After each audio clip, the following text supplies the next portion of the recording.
Yun oh. Let's go. May mga konting lakad lang tayo mga chief.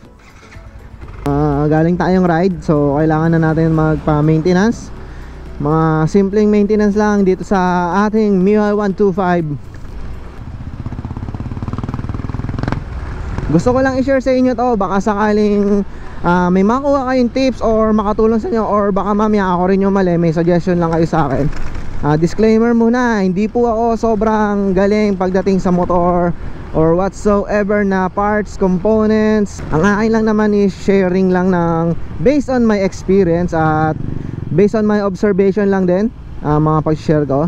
And yun, kung nakikita siguro sa ating thumbnail is about gas consumption ng ating mga scooter, especially scooter, not specific para dito sa MIUI 125, pero applicable siya sa lahat ng scooter, mapa NMAX, Aerox, Beat, Click, Mio, Mio Sporty, MIUI 125, Mio MSI.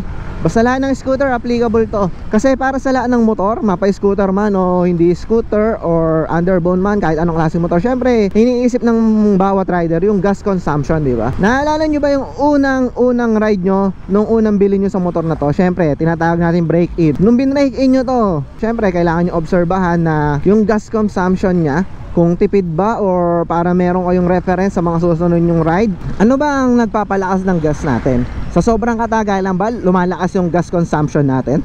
Dahil ba hindi nalilinis or hindi napapalitan yung ibang parts, mga ganyan? Well, basically sa scooter, ang panggagalingan nyo lang ng ganyan or paghihinalaan nyo is yung panggilid nyo or yung CVT na tinatawag. Ano ba nagpapabilis sa motor natin? Kumbaga, ano ba yung nagpapatakbo, di ba? CVT, di ba, panggilid. Mas magandang set ng panggilid mo, kumpleto, mas maganda. Bakit ko nasabi na panggilid? Kasi nung break-in period mo, di ba, halos bago lahat ng panggilid mo, bola mo, bagong-bago pa lahat. And then ang patakbo mo nun, sabi sa kasa, di ba, depende na lang kung hard break-in kayo or normal na break-in lang yung ginagawa nyo. Sabi sa kasa, di ba, pag break-in nyo yan, sir, 60 lang muna yung maximum na speed nyo hanggang ma-reach nyo yung 500 kilometers at yung first change oil nyo na 500 kilometers. So ganun, di ba? Nag-break-in kayo, gaya ng akin, break-in ko 60 kilometers lang. Maximum ko, yan. Kahit na wala akong kasunod, kahit na free daan, 60 kilometers lang yung takbo ko. And then, dahil nga sa bago pa yung mga pyesa nyo, yung mga bola nyo, yung buong panggilid nyo, okay pa yung takbo nyan.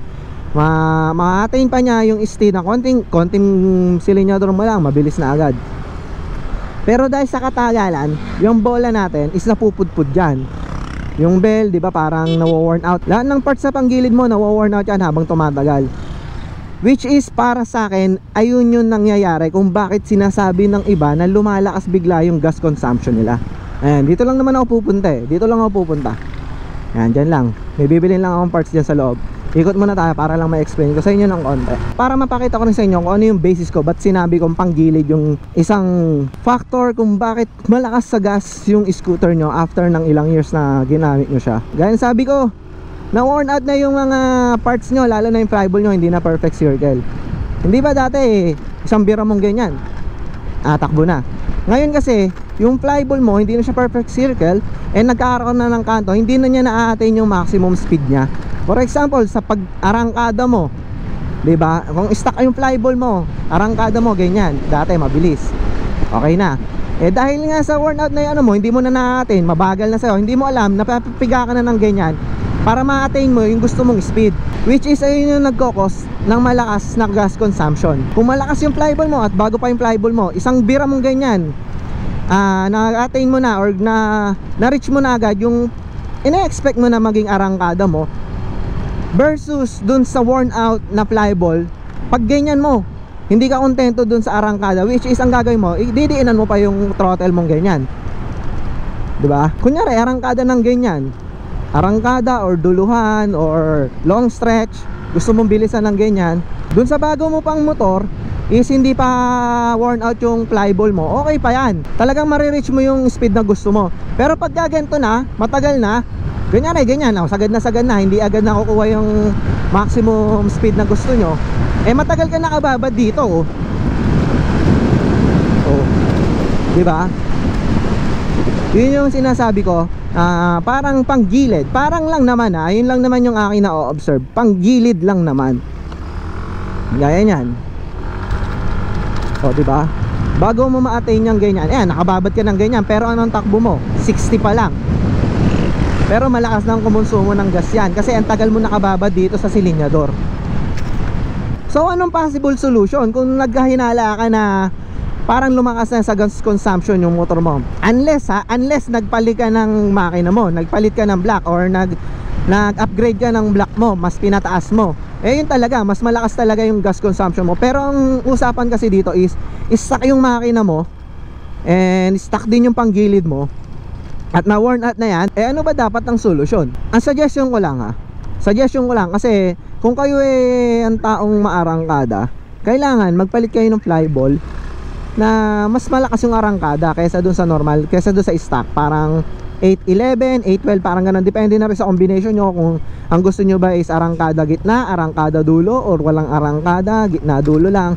Nasa inyo, pero mas maganda kung buong set na yung papalitan nyo. So parada lang tayo, balik tayo mamaya. May bibilin lang akong parts.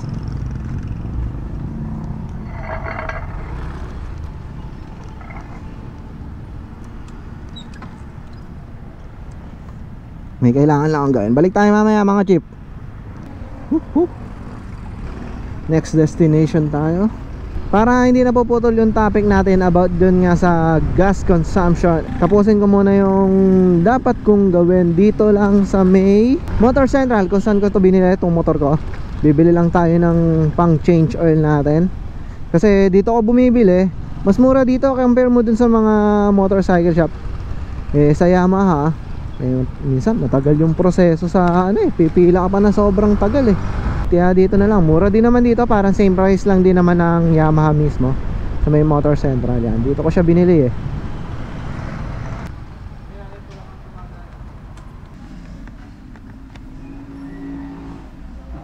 Wow, ang kisig. Ang ganda ng mags. Ang pogi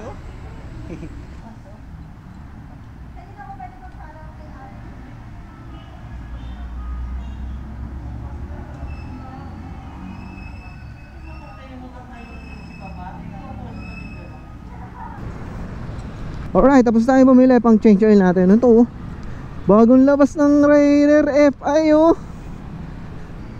astig, ganda ng colorway. Mas parang gusto ko to kaysa dun sa isa. Ito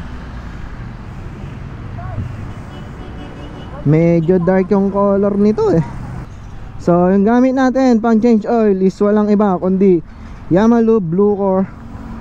Hindi na ako nagpapalit yan ang recommended ng Yamaha, kaya yan ang binibili natin. Tsaka pag nag-change oil ako, sinasabay ko na rin yung gear oil, kasi mura lang din naman, 50 pesos lang din naman yung gear oil. Kahit sabi nung iba, after 6 months daw bago magpalit ng gear oil, sinasama ko na rin, sinasabay ko na sa change oil. Gaya na sabi ko kanina, observation ko lang po yan kung bakit sa tingin nyo is lumalakas yung gas consumption ng inyong scooter. Kasi malaking papel ng panggilid or ng CVT sa mga scooter type na motor. Kaya mas maganda pag nararamdaman nyo na parang medyo bumabagal na yung hatak or top speed ng motor nyo, baka kailangan nyo na magpalit ng panggilid or kahit flyball lang muna. Subukan nyo lang din muna yung flyball, wag naman totally set. Medyo masakit din naman yung totally set, pero yun yung kasi yung bala ko, kasi nga all stock to simula December 15, 2018. Doon ko siya binili. All stock pa rin yan, pero nagpalit na rin ng flyball kasi kailangan na talaga siyang palitan. Pero yung buong set ng panggilid, yun yung susunod na target kong gawin. Abangan nyo yung pagpapalit natin ng buong set nito, kung ano yung napili natin. Bigyan ko lang kayo ng konting hint. Kumbaga papalit ko na kasi buong panggilid, as in buong panggilid. Ang ipapalit ko sa kanya is yung magandang klase, primera klase na. At syempre, dun tayo sa totoo. Yan, yun dun lang. Dun tayo sa totoo. Yan ang ipapalit natin na set ng panggilid. Ako kasi, hindi ko kasi prefer yung sobrang daming upgrade, lalo na sa makina, sa panggilid ng inyong motor. Unless, kailangan mo ng palitan. Pwede na yan. Malalaman naman natin yan pag may mga nag-react or nagsabing mali ako. And magbibigay rin sila ng insight nila, ng comments and suggestion nila kung tama ba or mali yung sinasabi ko. Ayun lang naman aking observation lang naman, you know. Naka-Rega Master yan. Yun lang.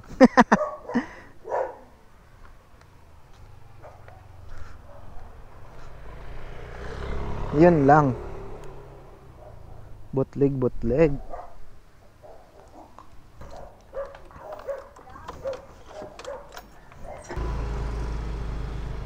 Bye-bye.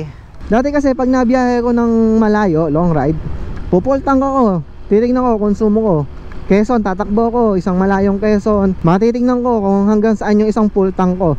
So okay naman, satisfied naman ako. Tapos yun, itong mga nakaraang ride ko is ginawa ko siyang reference, yung dati kong nakuha data. Sabi ko, bakit parang ganun? Parang ang lakas na sa konsumo ng gas ko. E di, ayun, parang na-analyze ko na parang ganun nga yung nangyayari sa akin. Kaya naisipan ko na rin na kahit sinabi ko na gusto ko all stock lang, is parang gusto kong i-upgrade yung panggilid ko, which is buong set ng panggilid. So sana tama yung teorya ko talaga, no? Hindi ko naman sinasabing tama yung sinasabi ko, ha. Ang gusto ko lang din, kaya rin ako nag-share sa inyo, is malaman din natin kung tama ba yung mga pinagsasabi ko. Ayan, tingnan muna natin performance ng all stock na MIUI 125. Ayan, no, sagad na, oh.